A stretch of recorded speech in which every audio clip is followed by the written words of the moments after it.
Halo teman-teman semua, perkenalkan nama saya Gwenelia Christine Asa dengan NPM 31220069. Di sini saya akan menjelaskan materi SMP yaitu teks cerpen. Jadi teks cerpen itu diajarkan di SMP kelas 9.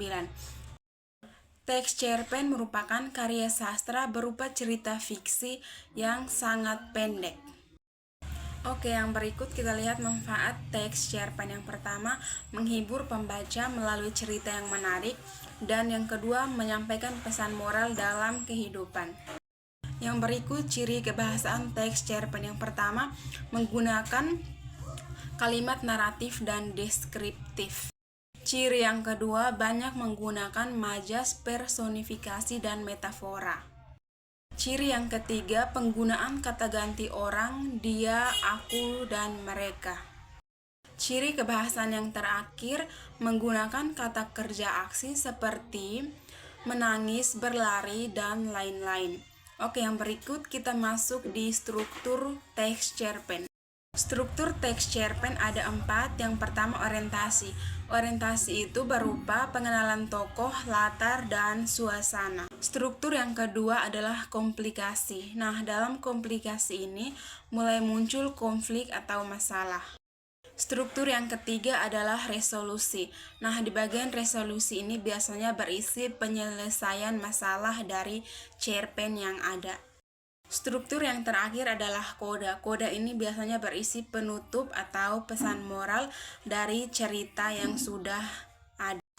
Oke, yang terakhir contoh cerpen. Jadi teman-teman, di sini saya hanya menyebutkan saja judul cerpennya karena saya yakin teman-teman pasti tidak asing lagi dengan apa itu cerpen. Nah, jadi di sini saya sebutkan judulnya, contoh judulnya seperti bertemu di stasiun, surat dari masa lalu, dan yang terakhir malam yang tenang. Oke teman-teman, itu penjelasan singkat saya tentang teks cerpen. Sekarang saya akan melanjutkan untuk menjelaskan tentang teks laporan hasil observasi. Jadi teman-teman, teks laporan hasil observasi ini diajarkan di SMA kelas 10, namun ada juga yang diajarkan di SMP. Oke, yang pertama kita lihat pengertian LHO.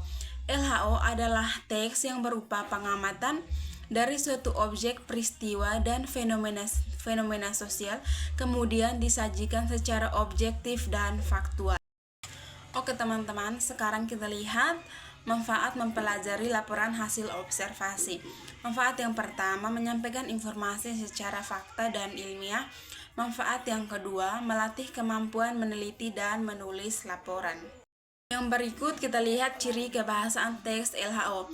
Yang pertama, menggunakan kalimat deklaratif atau menyatakan.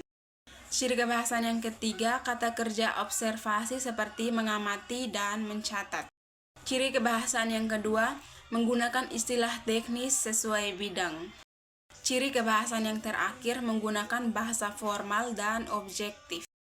Berikut kita lihat struktur teks LHO. Ada 3 struktur teks LHO. Yang pertama, pernyataan umum. Nah, pernyataan umum ini biasanya berisi pengantar dari topik yang sudah kita amati. Struktur yang berikut adalah deskripsi bagian. Nah, di deskripsi bagian ini menjelaskan penjabaran ciri-ciri objek yang telah diamati.